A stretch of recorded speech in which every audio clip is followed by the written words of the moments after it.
Hello, I'm Toby Fox from 1.5 Million New Homes, the local government challenge sponsored by Redloft and Waits. We're investigating the role of local councils in the government's national ambition to deliver 1.5 million new homes. So in this episode, we've come to talk to Councillor Dominic Twomey, who's the leader of Barking and Dagenham Council, about the local politics of delivering new homes in Barking and Dagenham. So, Councillor Twomey, Dominic, tell us a little bit about the local politics of housing delivery in Barking and Dagenham. What's the balance of resistance to encouragement, YIMBYs and NIMBYs?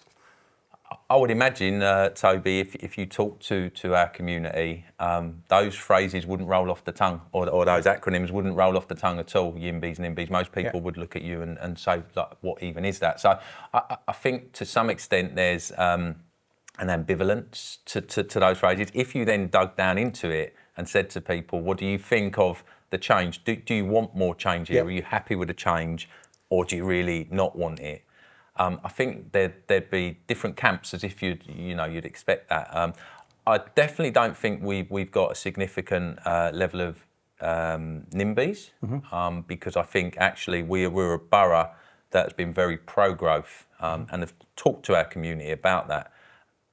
But, and there's always a but in these things, you reach a point now where people are actually saying to us, you're building a lot, aren't you? There's a lot of sort of high-rise particularly, there's a lot of new flats coming, and it's not actually the building of the flats or the houses or the apartments, it's the infrastructure where people see it when they go into their doctor's surgery, or don't go into their surgery because they can't get an appointment for 2 weeks, or they're trying to get on public transport and it's absolutely swamped, or they're trying to, get hospital appointments. So all of that infrastructure stuff is really playing into the fact. So it's difficult to gauge whether people are people understand that there's a lot of need. So even our community we've got a high level of sort of young adults still living at home with mum and dad. Now I'm sure mum and dad, we've all been there. I would like my 25, 26, 27-year-old son, for a number of reasons, to go and find somewhere to live that he's happy in. Whether that's rental, whether he's fortunate enough to get on the on the ladder to buy a property, whether it's housing association, whether it's council, which is very, very difficult these days. But so people see the need for it because they experience it, but then they say, but how are you going to cope? And how are you responding to that? Because that sounds to me like a planning issue. You have to put the infrastructure in first in order to accommodate that growth. Is that what's happened? I think it's chicken and egg sometimes, isn't it? What comes first? You're absolutely right. We need the infrastructure. We work with partners. We work with the NHS. So it is planning, but ultimately there's a big role in that for other partners as well. So we are working with people to deliver that infrastructure, but actually you need that almost at the same time as the build, and that's very hard to do that in sort of synergy. Often the house building comes first, and then you try and then sort of almost backfill. So Barking Riverside, for argument's sake, classic example. The development on there has been over a couple of decades. And we got a train station 3 or 4 years ago now. So actually fantastic, but the train station was only going to come through sort of TfL, except once the quantum of people living there made that a viable option. So it's a really difficult question. You really want to put infrastructure in and then actually start to build out after that. But of course, that's all money and investment that isn't there. And there's only so much that the council can do to create that infrastructure. It's not necessarily the council's job to be building the NHS facilities, the train stations. Correct, so on. We collaborate, we work, and that's the important thing, because it is so vital. But you're right, it's not. We don't have all of the levers to push that through. So given that, how is the sort of national policy being received locally? This ambition to build 1.5 million new homes more recently, but generally for the last few years, we've got to build more homes, and they're going to go in Barking because Barking's a place where we can get them built. How is that received? I think that's received differently in different parts of the community. So I think people that have lived here for a long time, maybe don't have sort of grown-up children still living with them, don't like it. So you could probably start to put them in that NIMBY sort of bracket, where actually they're saying, you're bringing all this change in, we don't like it. We liked Barking and Dagenham as it was 20 years ago, 30 years ago. Loads more people, not enough facilities to sort of support everybody, so we don't like it. Then you've actually got groups of people that say the borough needs change. My family need housing as well, so actually we welcome change because change improvement should actually flow out to everybody. So that's important. And interestingly, though, then we get people that move in to our new properties, our new regeneration, not just our own council ones, but stuff that has been built by other developers. And now even they're a little bit more vocal. They maybe come from outside the borough, or they're a little bit more affluent. Professional people, and they're a little bit like, okay, you now need to sort of have a look at how you're doing this regeneration now, because you've got to make sure the place shaping happens as well. So they're more vocal, and which is important. We encourage that. We really want our residents to be vocal and to input into everything from. I am still the finance portfolio holder. Yep. So we go out to budget consultation on finance, and I'm forever saying, respond. Have your say. Come tell us what it is, because actually this is going to impact on you directly, either through your pocket or through the area you live in. And we might get 300 responses maybe to a budget consultation out of a population of, well, if you take children out of a population of probably 150, 160,000 people. So.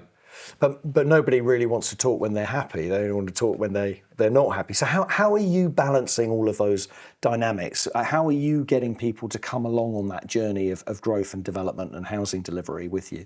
Well, it all boils down to communication, doesn't it? I mean, I know that's an easy sort of strap line to chuck at it, but communication is absolutely key. We are encouraging people through all of the channels that we can possibly do, not just our own channels, not just through Be First, which is obviously our regeneration arm, but through our local community groups, through the voluntary sector, through the faith sector.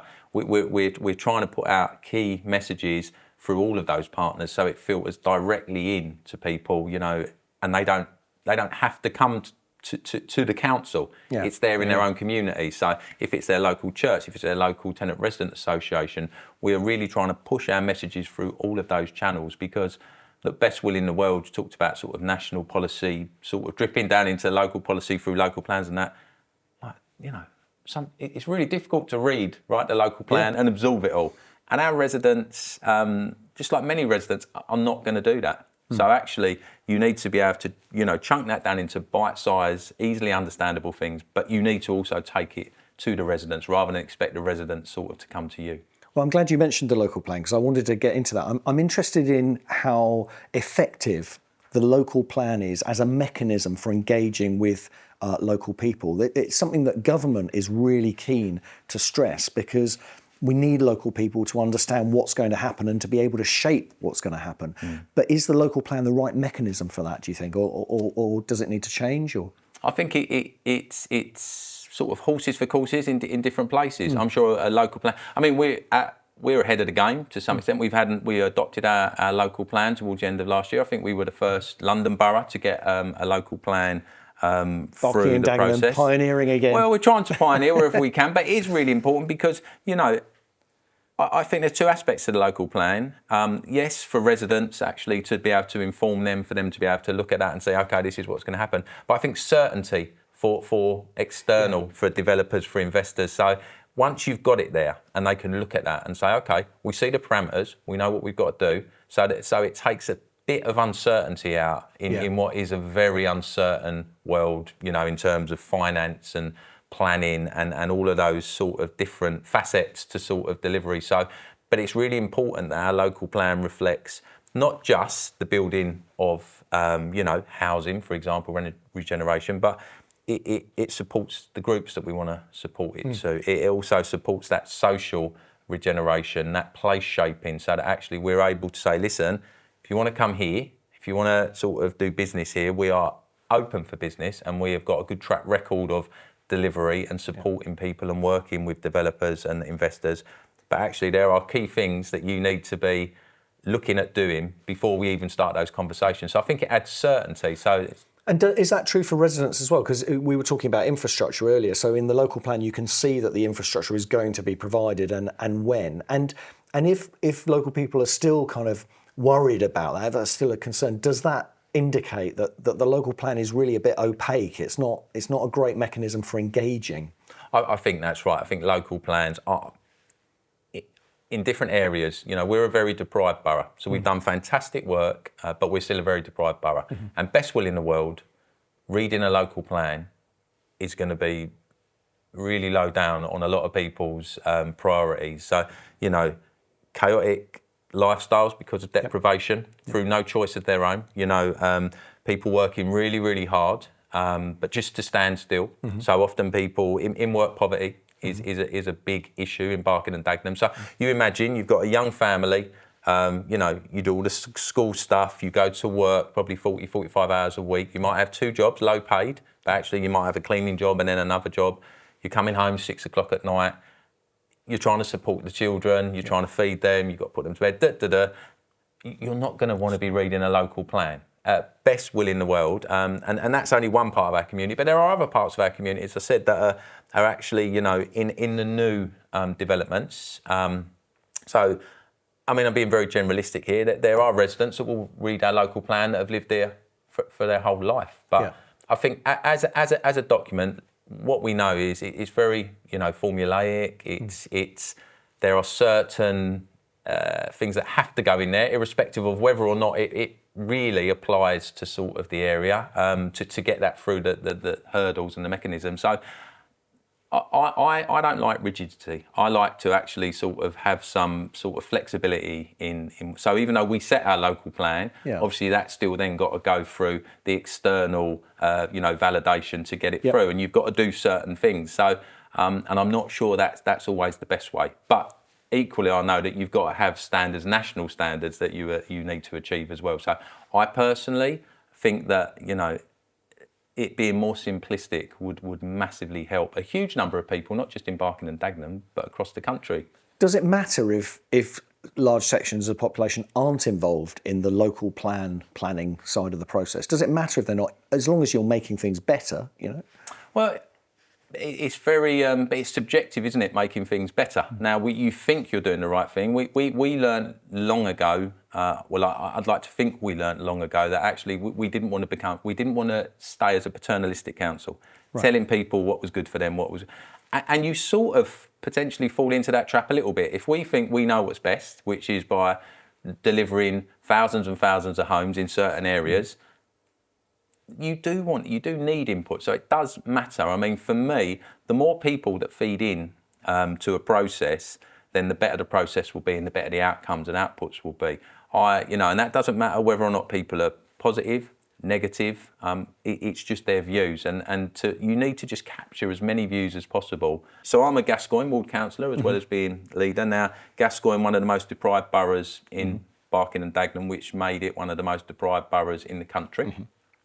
We had the Gascoigne estate, which was, people say to me, of its time, right? And I look and I think, well, what time? What time made these horrible grey high-rise blocks good? I don't know, but there was a time, right? I'm going to accept that because people have got memories, fond memories of that actually. And without deviating too much, I know when I first became a councillor, my key aim was to knock that estate down. Okay. Because it was synonymous with antisocial behaviour. It was pretty unpleasant. And I thought to myself, right, that's it. That's a key thing for me as a councillor. It was part of, the reason I got involved with it all. I had family living on there many years ago. And I remember going to the first meeting. So I'd managed to get agreement from the leader at the time to actually, start the process of demolishing 15 high-rise blocks and some low-rise blocks over a period of time, which now manifests itself into what we're doing today as well. So it's been quite a long journey. And I remember the very first consultation, sent out loads of letters to residents living in the high-rise blocks, said, like, we're actually going to, resolve your housing issues, we're going to do this, do that. And I remember walking into the first meeting, there was probably, and it's very well attended for Barking and Dagenham, well over 100 people in the room. I honestly walked in there naively thinking like people were going to give me a standing ovation or something. Like, oh, he's going to sort all the housing Our problems. hero, yeah. And I remember I got to the front of the thing and I was introduced and people were very antagonistic at the start. They were like, I've lived here 20 years. Why are you taking my home? Why are you doing this? And I would be saying, yeah, because we've got problems with the fabric of the building. We've got, people weren't even getting good TV reception because the aerials outside were damaged. All of that stuff, all of the antisocial stuff played into it. And it was a very sobering lesson for me to learn quite early on, which I was pleased about, is that, no matter how much you think you are doing the right thing, which sort of comes back to the conversation about, is it good that, or is it okay that people don't understand? It's subjective.